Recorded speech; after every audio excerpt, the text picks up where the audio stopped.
I'm not going to lie. I was quite late to the Wicked train. I saw it last week for the first time because I know. You know what it is? Because I'm from London. I think you kind of, there's so much stuff there. I never sort of did that thing when you kind of traveled in and you almost get complacent when you're from the place where everything is.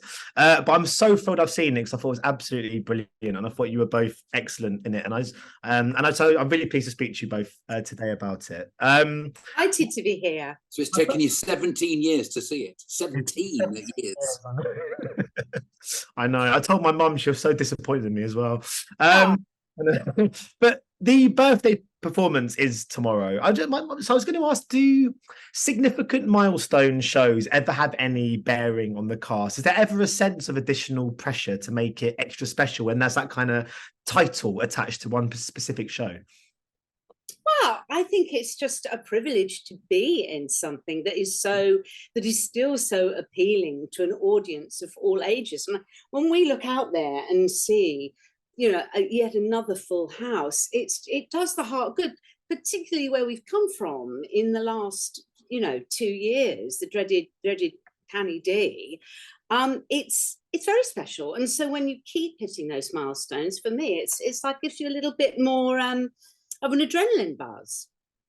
It is a true phenomenon. We say it every night. We stand together in the curtain call, and obviously some shows your energy is not quite as high as others. Is it? Well, sometimes. Really? But then at the especially her. But at the end, when you get that amazing reaction, and we both say to each other, look at this, 17 years, and it's still 2000 plus, and they're still standing up, and so that lifts you. I mean, it is the same old adage of any wonderful director will tell you, and Joe Mantello included, you're telling the story for the first time. So that is our job, really. That's our job. And so when you get that reaction, it's just so special. And the girls are phenomenal, aren't they? Totally. I mean, everybody's phenomenal. But Lucy Louis and Alexia are just fantastic to listen to. So it's like we get a grandstand view. And they're great together. They've got such a close friendship off stage. Yeah, not like us. Hate each other. That really shows on stage, So yeah, it's all good. It's all good. She's squeezing me under the table. Woohoo! I know this sounds like a bit of a silly question, but it's something I've always wanted to ask stage performers. But how do you do it every night? And because I've been to a matinee before and I've seen a whole cast perform like the life out of a show, and then it ends. And I think to myself, in 3 hours, they're doing that all over again. And then they're back at it tomorrow. And I just wondered what keeps material and experiences fresh and original for you both and allows for you to keep enjoying it night after night and ensuring that each respective audience gets that kind of special experience. Well, that's the thing. Every show is a first night. And I'm sure Sophie would say the same. You've got to say to yourself, this is the first time. I know it isn't the first time a lot of the time with the Wicked fans because they see it again and again, but every show is different. I tell myself to stay in the moment, stay in the now. It's absolutely my mantra. I turn the tannoy on in the dressing room before the show starts because I'm not on for an hour. It's not like Sophie who's got to be ready absolutely from the start because she's on pretty much at the beginning. And I turn the tannoy on, I hear them coming in, I can hear the buzz, and I just imagine them all parking the cars and staying in hotels and getting off the tube or the bus or whatever. And we owe it to them to give everything every single show. It is like being an athlete. You the stamina and the physical prowess. I mean, we will, after we've stopped talking to you, we'll pop down and we'll all have a gorgeous physical warm-up and a vocal warm-up, and that just gets you in the zone and gets, all the... I love it, actually, because you meet everybody on stage and you might go, oh, what did you buy at Zara today? You get all that out the way. Or Primark in my case. And then you're in the zone. You're in the zone. For me, it's what makes me tick. That's what my darling mummy says to me, oh darling, you're doing what you love. I'm doing what I love, and it's what makes me tick. And actually I had a little bit of holiday recently from the show, which is so strange for me. I always come back and I think, oh my God, I don't like being away from it. Yeah, because it's what makes me tick. Do you ever sort of change things up at all? That like to keep things interesting? Do you ever sort of say certain lines differently every night just to to entertain yourselves?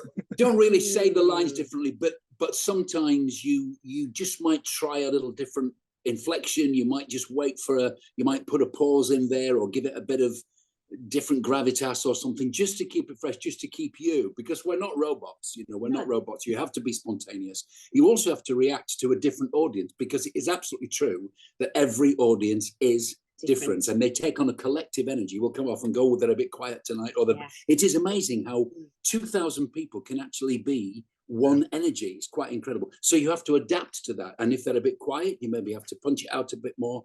So you have to keep it fresh, but you can't change the words. You cannot. These are great words. No, why would you? They're brilliant. It's such a great story, and Stephen Schwartz's score is, oh my god, to die for. Because Sophie, I mean, you were saying you went on a little holiday recently, but Mark, I know you were away from this role for sort of a number of years. I just wondered if when you sort of came back to it, did you tackle the role differently at all? Do you reckon your interpretation of the wizard now is different to what it was the first time round? I hope so. I've really tried to make it different. Obviously, the way that I tend to play it is my way, with lots of energy, and I see him as basically a good guy who just can't help himself. He just cannot help himself. He's got out of that balloon. Everybody's gone, who's this? He's wonderful. We love him. And he can't help himself. So there's that energy. But I've tried this time, and he's only got 3 scenes, so it's tricky.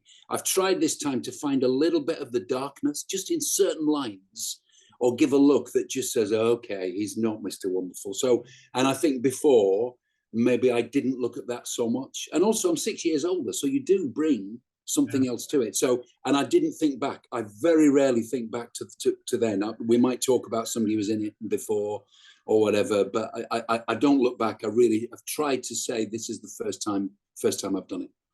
You mentioned before about, we don't see the wizards for sort of 90 minutes in. You sort of said, Sophie, obviously you're in it sort of right from the sort of start. But Mark, how would you keep that energy up backstage? You just are you just pacing around and stuff, just waiting for that? I mean, because you've got to keep that kind of spirit high, haven't you? So when you're out there, you're kind of straight into the moment.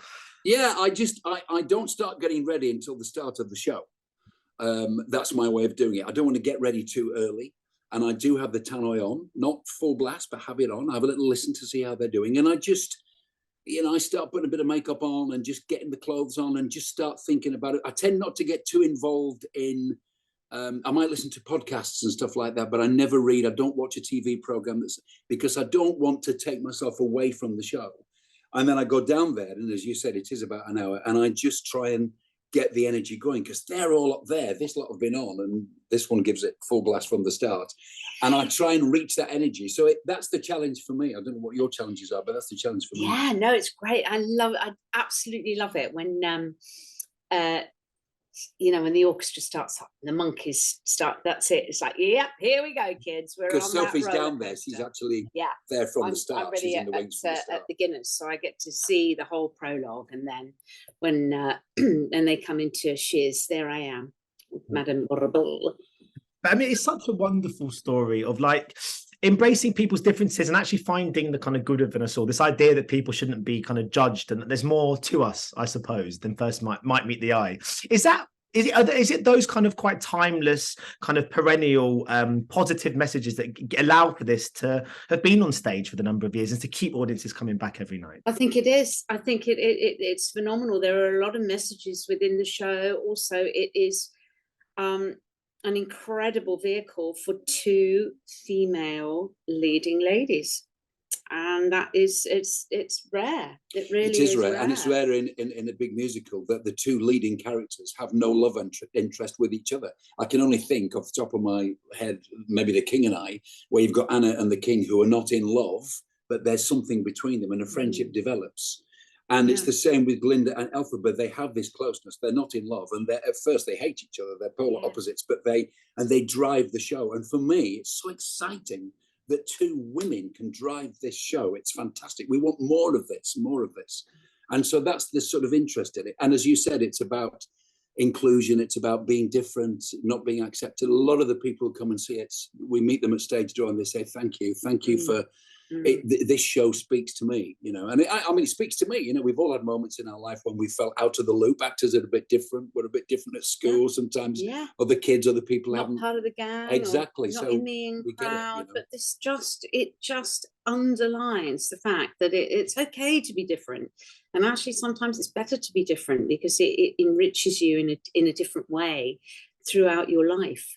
So I wanted to myself. I've only coming to the end of my 10 minutes. I just wanted to ask. Obviously, the Wicked story is coming to the big screen now as well, the movie. And I mean, I your two roles of being played by incredible actors in Jeff Goldblum and Michelle Yeoh. I'm assuming they've come to see the shows. Have you met them? Did you impart any wisdom or give any advice about how you would? Well, I don't know. What advice from a wizard to a wizard or from a madam to another? Well, Jeff Goldblum came, didn't he? He did. He was yeah. wonderful. I mean, God, he was just so emotional. It was so emotional. He was everything you wanted him to be and more. Absolutely glorious. He came to see the show the day after he'd signed the contract for the film. Oh, and wow. it was already out. Somebody leaked it. And then I said to him, so is it out there now? He said, well, it is. He said, because somebody's leaked it. He said, I'm doing it. But I guess in the film, I don't know whether they'll build his character a bit more. Maybe he'll really be able to go a little bit darker, a bit deeper. I mean, it's Jeff Goldblum, for goodness sake. So I'm not sure it'll be exactly like we do it. But he genuinely loved the show, and he was a bit in awe of everybody, wasn't he? He really was. It He was like, oh my God, yeah. You do what you do. And Michelle Yeoh, I'm not sure whether she came to see us, but my goodness, what a powerhouse of a lady. My goodness. But just very quickly before I go, actually, I'm just going to ask, I mean, just wondering, but do you know when there are famous people watching or not, even just certain guests, be it friends or family? Does that ever change? Does it ever make you feel more nervous if you know there's someone in the crowd that you know, there's a Jeff Goldblum in the crowd, or even if there's a mum or a dad in the crowd that you know are kind of there for the occasion? It's just that adrenaline buzz, but I like it. I love it. Yeah, I love it. Some actors don't want to know when somebody's in, but I like it. I really do. Because we're all part of the same club. Yeah, exactly. And you're not doing it for them. You're not saying, "Oh, it'll be good tonight because Jeff Goldblum's," and you're not thinking that. But you just think, "Oh, I want them to have a good time." Especially if it's a friend or relation who's in, you want them to have a great time. They've come to see you, or they've come to see somebody else. And we do. We always say, don't we? If somebody says, "My mum's in tonight," we go, "Right, we're doing it for your mum." Do it for your mum. Yeah. You know, we want them to go away saying, "Great." So I like it. But some actors say, "Don't tell me who's in. Never tell me who's in." And I'm a blabber. I can't stop talking. She'll tell you. And I tell everybody, please don't tell me that they're in. But I think it's great. Yeah. I think it's wonderful. Bring it on. Well, thank you so much for speaking to me both today. I mean, the show is such a huge success, and obviously you two are such a big part of that as well. So it's been really great to chat to you. And I know it took me 17 years to see it for the first time. It won't be taking me that long to see it a second time. I know that for sure. Hooray! Oh, lovely great. to talk to you. So much, guys, and best of luck with the show tonight as well, and for tomorrow. Speed, my dear. Thank you. See you. Ladies and gentlemen, you're watching Hey You Guys! Hey, you guys! Hey you guys! Hey, that's what they all say. Hey you guys! Hey!